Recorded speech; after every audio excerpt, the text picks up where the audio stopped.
Well, good morning, everyone, and welcome to Rainmakers Roundup. I am your host, Mark Iorio, and today I'm really pleased to have Roy Plummer, who is the chairman of the Armed Forces Heritage Museum, along with retired Colonel Bob von Bargen, who is the president emeritus of the Heritage Museum. Welcome, gentlemen. Nice to have you. Nice to Bob, see you. good to see you. Good morning. Roy, pleasure. Yep.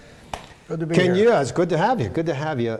This is wonderful because I really think there's a need and a gap out there for the civilians in New Jersey and the surrounding area to really understand what's going on or what happened from a historical perspective with our military, in New Jersey. So, Bob, can you tell us a little bit about the Heritage Museum, a little bit about the history of it? Well, the museum came about when the Air Force phased out the C-141 aircraft to the C-17. Refueler planes, right? No, these are cargo airplanes. Okay, I'm sorry. I'm sorry. And and there was one airplane, one C-141, that they could not fly out because it had a broken wing spar. Okay. So I was a member of the McGuire Foundation. McGuire Foundation was our parent organization. Mm-hmm. The McGuire Foundation said, if you give us the airplane, we'll build you a park. And we did.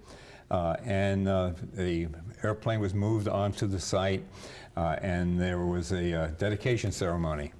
And at the dedication ceremony, a man came up to me and he said, hey, this is beautiful what you've done here. This park is lovely. And it is. It's, he says, what this base needs is a museum that the public can get to. Right. There's a museum on then Fort Dix. There's a museum at Navy Lakehurst Historical Society, which is a wonderful museum. Yep. But they're behind the gate, and the public can't get there. Right. So I took it back to the McGuire Foundation, and they basically became our parent organization. They gave us the seed money. Mm-hmm. We went to the base commander, and the intent was to build a building on the joint base. Well, that didn't work out for a number of reasons that we really don't have to get into. Yeah. And in our conversations with the Pentagon, Roy looked at me once after the third meeting we had. Roy looked at me and he says, Bob, this isn't going to work. He said, if we can't have a museum that the public comes to, right, why don't we have a museum that we take to the public? Brilliant. Brilliant. That's what happened. So what happened? Well, it came out of an idea that came to me, actually. I was a past board member of the Roebling Museum, and I volunteer there as a docent. And the executive director at the time had come off a program where he project managed a mobile museum in Pennsylvania, celebrating, I think it was the 150th anniversary of the Civil War and the Battle of Gettysburg. Mm-hmm. And he said, Roy, he said, you guys are having all this trouble in getting a fixed brick and mortar museum. I did this thing with a mobile museum. Why don't you guys consider that? So we got together with the executive director at that time, and it made sense. Let's go forward and realize this mobile unit that we can take out to the public. Perfect. And in that process, we linked up with, if some people are familiar with the New Jersey Hall of Fame, which is a mobile trailer similar to what we're designing, that travels around the state, that tells the history, in our case, of the military in New Jersey over the past couple hundred years. We want to chronicle it from around the Revolutionary War time to present day. Yeah. And this is a little model of Big Mo, as I affectionately call it, and we'll get to why the distinction between that and what we'll talk about is what we have right now is Mini Mo. But this is what the Big Mo kind of would look like. It's a 53-foot tractor trailer with expandable sides that will give us about 1,000 square feet of walk-through museum space. That's that will incredible. Have a number of, somewhere in the neighborhood of 10 to 12 exhibit areas, as I say, that would chronicle the history of the military in New Jersey over the past 200 plus years. Yeah. And that's what that's 3 to 5 year plan in helping to make that a reality. Yeah. Now that's Bob built that, right? Or you mocked that up, but that's a $500,000 investment right there, right? So that's a big investment. Talk to us about Mini-Mo. What's Mini-Mo like right now? Well, I've seen Mini-Mo at the Burlington County Fair. County Fair, That's a right. cool. That's a cool. That was another thing that was serendipitous, I guess. At the time we were thinking of mobile museum, our current president, retired Brigadier General Bob Dutko, is on the council in Ewing Township. Yeah. And they had this mobile stage, 32-foot by 8-foot wide mobile stage that they would use at public events. Right. And they were in the process of acquiring a new one. Okay. So he approached them and said, "What are you going to do with the old one?" They said, "I don't know. Maybe someone will take it." He said, "Well, why don't you donate it to our museum group? We're in the process now of developing this mobile museum concept." So that's how what I affectionately refer to as Mini-Mo. That's how Mini-Mo, Mini-Mo yeah. came about. It's a ground level, 6-exhibit, 32-foot mobile trailer unit that we take to public events like the Burlington Yeah. County Farm Fair and other venues in and throughout the county and surrounding areas. That actually, the beauty of it is you can go all over the state, right? Yep. And there's so many bases. Well, you got the Joint Base now, and the old base at Monmouth, right? Monmouth's gone. It's gone. No, it's gone, Yeah, right? I right. know, but people around the state really Yeah. need to know that there is a rich history for the military in New Jersey. Well, the objective here is to relate the military history of the state of New Jersey and the residents of New Jersey, and also tell the story of what these individuals did. I mean, they went out, they served their nation, and they came back and became very productive citizens. Yes, absolutely.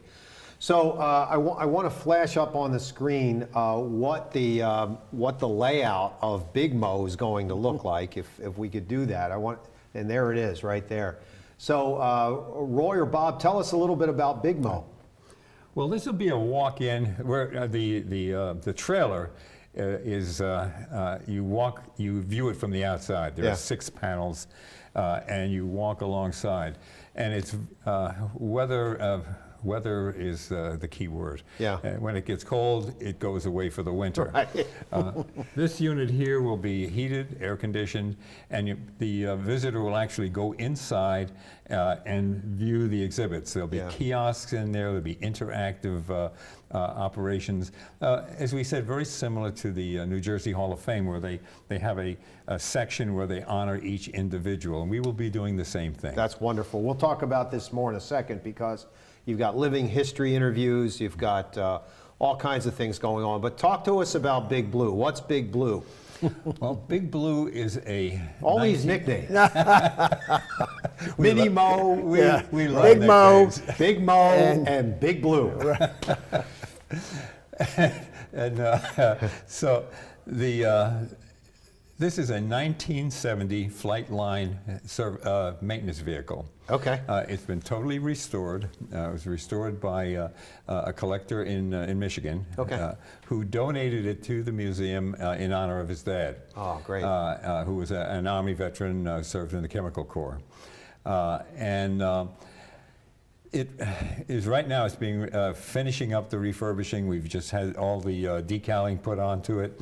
We're going to have it decked out with signs. It'll show up in parades, automobile shows, and things like that. Yeah. It's a treasure. It really, Oh, they that's really great. have done a nice job. Yeah, I can't wait to see that. Yeah, and actually, we're now putting the finishing touches, hopefully, on our exhibit show and event schedule for this year.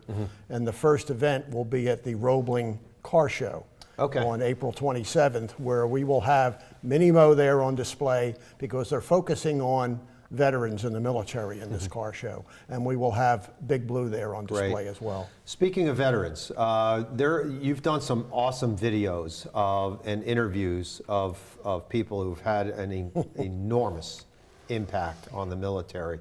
Can you tell us a little bit more about that? Yeah, I've been doing these interviews, and I can tell you, if you want to be impressed, go to our website, afhmus.org. They're all up there. There are more to come. Some of these stories are unbelievable. There's one on Ernest Kaufman, who is a survivor of, he was imprisoned in the Buchenwald concentration camp. Wow.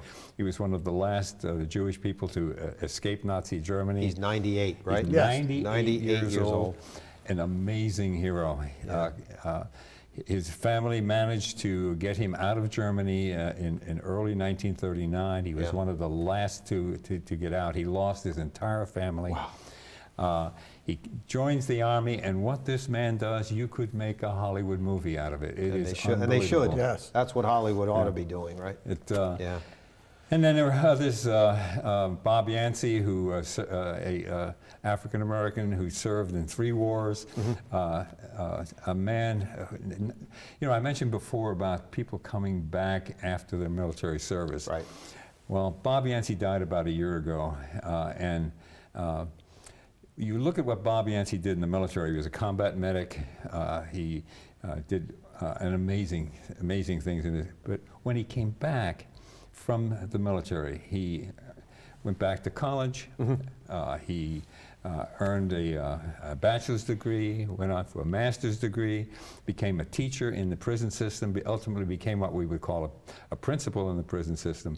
And he changed the life of many, many young men from what could have been a somewhat less than honorable life to very productive citizens. Wow. Amazing man. Yeah. And there are others that are there. And as I interview these people, and I sit there and I go, wow. You're just in amazement, right? You're in amazement. Yeah. And one of the things we're doing with these living history videos now is we've developed quite a library of them, and like Bob says, a lot more that are in unfinished form. You know, we're still editing them to get a finished product.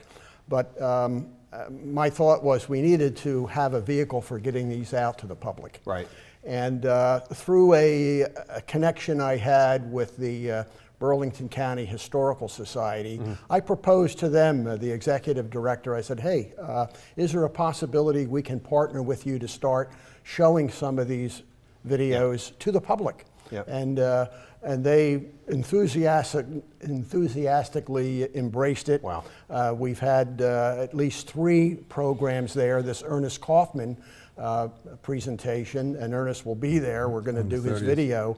Is actually this Saturday. I know this program will air after that, but the 30th of March, we're doing his program at the Historical Society. Yeah. And we've developed other venues in and around, mostly Burlington County at this time, to showcase these amazing stories of county and area New Jersey-based veterans who have served with distinction. So it's remarkable. So inspirational. We're gonna have to take a quick break. When we come back, I want to talk to you about speakers, having speakers go out and talk to the public, and then we'll talk about the educational programs we have at some of the high schools and other areas. Okay, we're gonna take a quick break right after this message from our sponsors.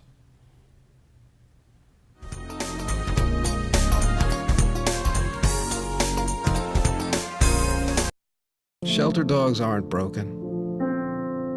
They've simply experienced more life. If they were human, we would call them wise. They would be the ones with tales to tell and stories to write, the ones dealt a bad hand who responded with courage. Do not pity a shelter dog. Adopt one.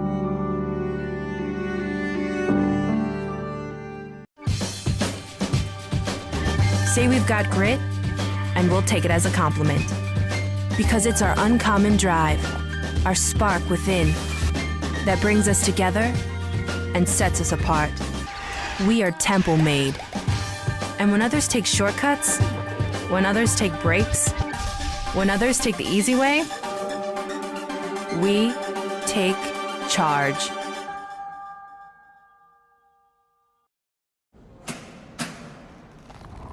I work 13 hours a day, 6 days a week. So when I'm off the clock, I gotta get stuff done. So when I need a snack, I need something healthy, tasty, and easy to eat. Like wonderful pistachios without the shells. They're protein-powered, delicious, and great on the go. And that's perfect for me. Thanks, Liz. A woman without a lot of time. Whether you're a gourmet cook or just want to eat like one, visit Rostelli Market Fresh, your home for the freshest, locally sourced ingredients to please everyone who loves great food. Our organic meats, quality seafood, and free-range poultry are cut fresh to order. Chefs create culinary-inspired prep foods made fresh every day, which pair nicely with our vast selection of fine wines and spirits. Choose from handmade pastas, artisan cheeses, organic produce, and grocery items, all from the finest purveyors. Rostelli Market Fresh, from our family to yours.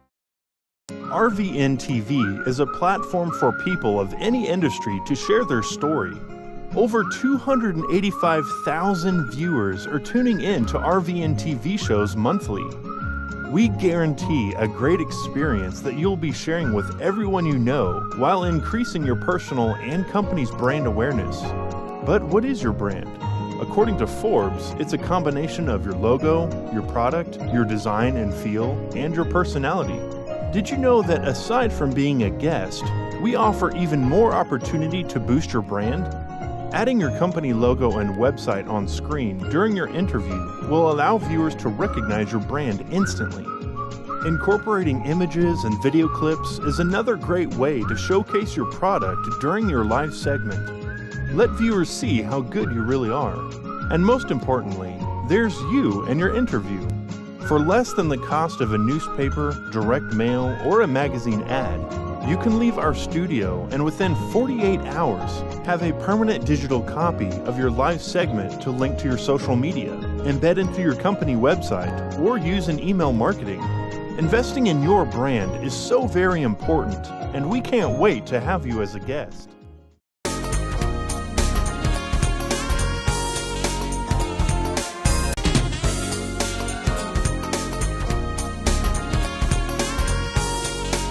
Welcome back to Rainmakers Roundup. I am your host, Mark Iorio. I am with retired Colonel Bob von Bargen, who is President Emeritus of the Armed Forces Heritage Museum, and Roy Plummer, who is the chairman. And we've been talking about Little Mo, I'm sorry, Mini Mo. I'm sorry, Roy. Mini Mo, Big Mo. Yeah, Big if Blue. you have a shot of Mini Mo, they can put up there so people know what we're talking about. Put a shot of Mini Mo there you up go. there. Right. I don't want to get yelled at, Bob. I mean, there it is. Check that out. That is the coolest thing. Roy, is that you on the left? Let me looks tell just- you who's that on the left. No, that Who is is that? not me. You would think a military organization would limit it to military. Yeah. That man up there, his name is Warren Sawyer. Okay. He's a conscientious objector of the Second World War. Really? He and a fellow conscientious objector during the Second World War subjected themselves to what we would say cruel and unusual things happening.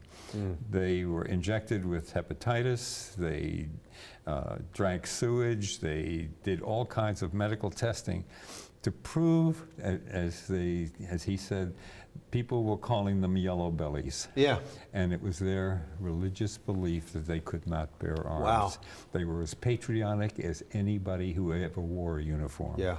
And they went and risked their lives to prove that they were patriots. Wow. And we're very, very honored to have wow. Warren and Neil up there and we honor them Wow. in our museum. That's wonderful.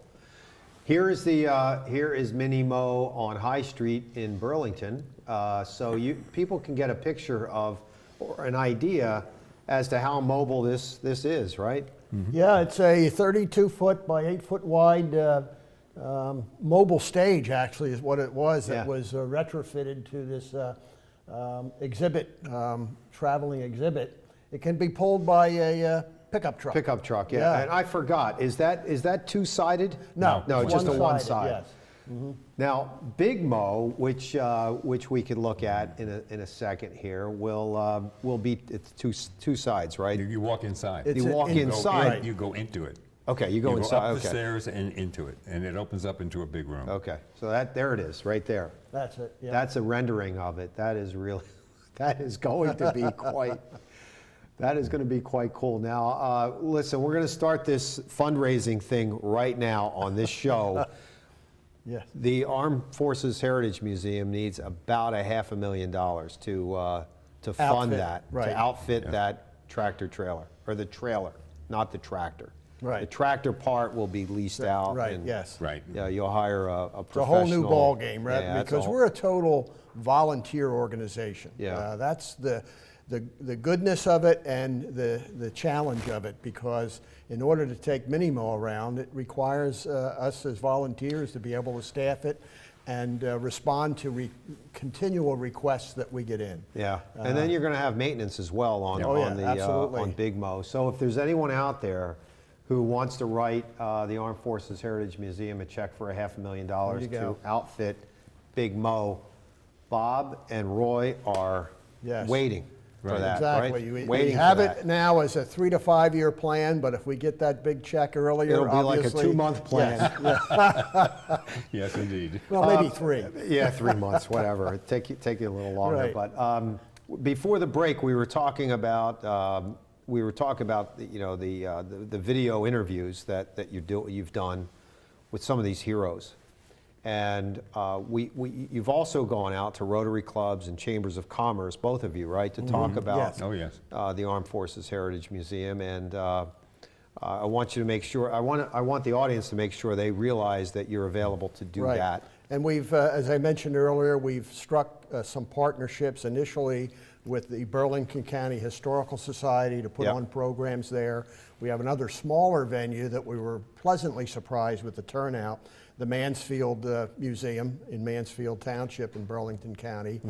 We have upcoming programs that we're in the planning stages for in Bordentown. Okay. And other venues in and throughout the county, and to the extent we can, surrounding counties and areas to help tell our story. Yeah, And- you're not limited to No. to Burlington and Mercer we're- County. No, You we're wanna limited spread this only out. by our capability as a volunteer organization to get out there. respond and Yeah. get it out there. But we want to tell the story.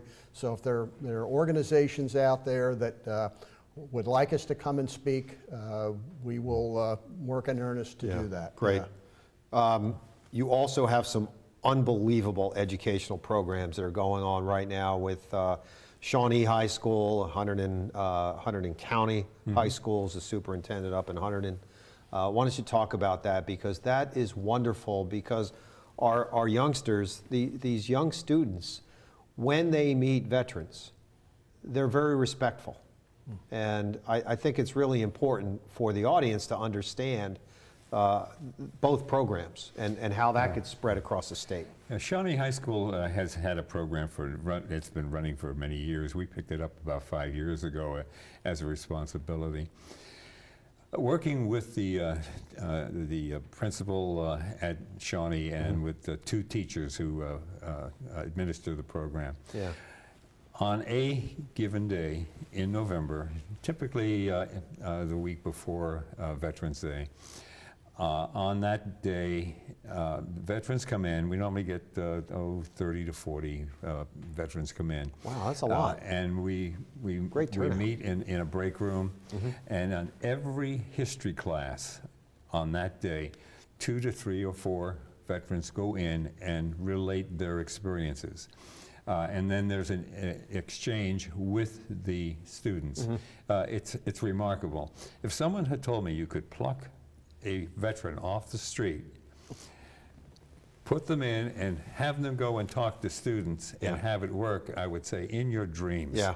But it does It work. does work, yeah. And it's magic. Wow. It really works well. It works well it's supportive for the veteran, and it is an education for the student. And that's our mission, is to relate the military history of the state of New Jersey. Absolutely, yeah. I mean, education's a huge piece of this. How about the program up in Hunterdon? And now that that we're talking about Burlington and Mercer, this is Hunterdon County, so we're kind of spreading the word here, right? In Hunterdon County, one of our members, retired Lieutenant Colonel John Casey, has been at the forefront of this. He's worked with the superintendent of schools. They have had roundtables of teachers on how do we best relate this story? How do we best honor veterans? How do we best relate the history of the military history of the state of New Jersey? That has moved into where now we have programs with the middle school and with the high schools, where veterans go in and are interviewed. It's a little different than Shawnee. The veteran will go in and be interviewed by the students. Oh, wow. Yeah. I had the privilege of going in and being interviewed, and I'll tell you, I was impressed. These middle schoolers were unbelievable. Yeah. They were just so insightful.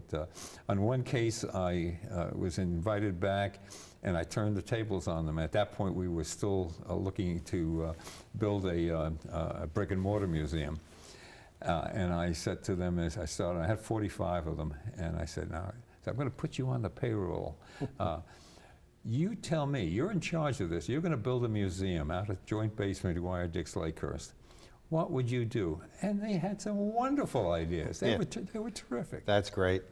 Why don't you talk a little bit about the James Lawrence House in, is that Mount Holly? No, it's in downtown Burlington. It's in downtown Burlington. Okay. This came as a result of an idea I had in finding a venue to start sharing our living history videos and documentaries with the public. Yeah. And as I mentioned earlier, I met with the executive director. Actually, she invited her whole staff in to speak with me. I said, I got an idea. I said, I'd like to present it to the group.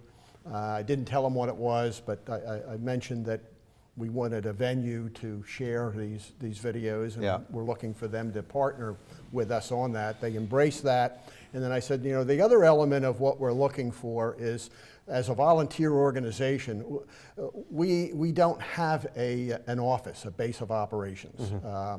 We meet as a board once a month at the Deerwood Country Club, and that's fine, but we'd like to establish a presence in New Jersey to add another dimension, invite people in, have some programs there at a location. And I mentioned, I said, you got a nice facility here. Maybe we could, from time to time, use some of your space. And the executive director says, I can do better than that. We have some other properties that are a part of the society here in downtown Burlington. One of them is the James Lawrence House. He was a naval sea captain in the War of 1812, made famous by his phrase, "Don't give up the ship." And it was a childhood home of his. And it was a house that they acquired through a private donation. And they said, while we welcome having it as part of the society, we haven't been using it. Right. So it's sitting there empty. And if your organization needs a place to conduct business and hold separate programs there, we will make the Lawrence House available to you. That is wonderful. We're working on that now, and I had another wild idea in conjunction with that, and they say great minds think alike. But there's a couple of back rooms in the Lawrence House that basically have been used for storage. And if people are aware, what's popular today are these escape room adventures. Sure.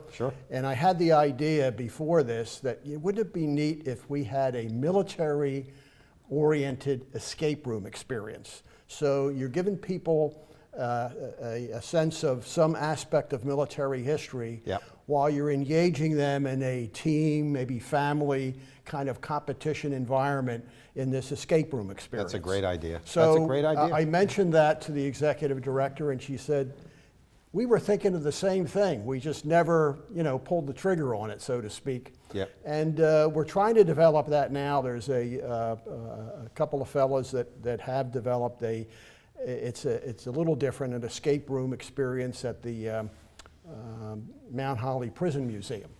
And I've had them over to the Lawrence House. They like the location. They said it's certainly something that they can work with us on to develop. So that's another idea, another dimension of what we as an organization are looking to do. And it would be, a bit of a revenue generator for us. Sure. But it's more bringing people in, engaging them relative to military history and doing it in an entertaining way. Yeah, so much more stability.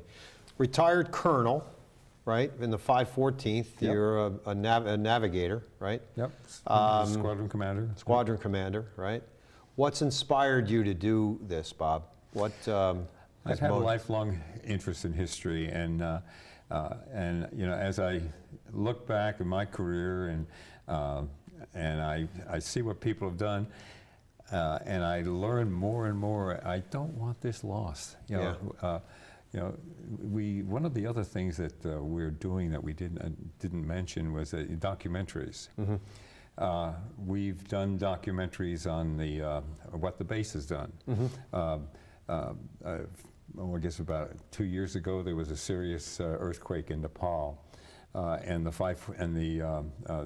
base ran we picked up when I say we, the base, picked up urban disaster response team and flew them and we had that in the documentary. We showed how that was done. We just recently finished a documentary on the Youth Challenge Academy that is at the Joint Base, where youngsters who have dropped out of high school are put into they volunteer to go into a boot camp type thing that ends up getting a high school diploma, and they turn their lives around and make productive citizens out of it. We're in the process right now of doing a documentary on a group that meets out near the base of PTSD strugglers. You know, it's been 50 years since, say, the Tet Offensive, and some of these people are still struggling with post-traumatic stress. Absolutely, yeah. And so, and the work that's being done by this man, Bill West, a Marine veteran, the public should know what's going on here. Absolutely. Because it's a remarkable endeavor, and we want to capture that. That's great. Thank you. Roy, retired. No, I'm not. I'm retired executive from Lockheed Martin. Yes. Right. Yeah. What's inspired you to do this? Well, it kind of happened just by exploring opportunities when I retired. It's been 9 years ago now from Lockheed, and I was looking for things to do that would engage me. I'm a former Army lieutenant, had an ROTC commission from Penn State, so I only did actually 2 years of active duty. Went on to, my career ended up, like I say, retiring from Lockheed Martin, and was just exploring things to do with my time. I hadn't made any definitive plans, and ended up seeing a small ad in the Burlington County Times about this military organization that was meeting at the Garden State Diner. And their mission was to build a brick and mortar museum on the base. And I said, let me check it out. And I don't know, it just grabbed me. And That's great. I'm a kind of Johnny-come-lately because the organization has been in effect over 10 years now. Yeah. But there's a good group of folks, a great mission, and I'm happy to be a part of it and contributing in whatever way I can. Well, thank you both for your service, one, and thank you both for doing what you're doing with the Armed Forces Heritage Museum. It's a labor of love. It's a labor of love, I know, and we'll take that check for $500,000 whenever you're ready out there. Everyone's ready. So before we go, Bob, thank you so much. Roy, it was an absolute pleasure. If you could look into that camera right there and tell us how to get in touch with the museum, and you, Bob, or you, Roy, that'd be great. Go ahead, Bob. We meet on the third Friday of every month at the Deerwood Country Club at 10 o'clock in the morning. If you want to know more about us, go to our website, afhmus.org, and take a look at some of the videos that are up there. I think you'll be impressed. You will be impressed, absolutely. Gentlemen, it was an absolute pleasure. Can't thank you enough for being on the show. Ladies and gentlemen, we will see you next week on Rainmakers Roundup. Have a wonderful and safe week, everyone.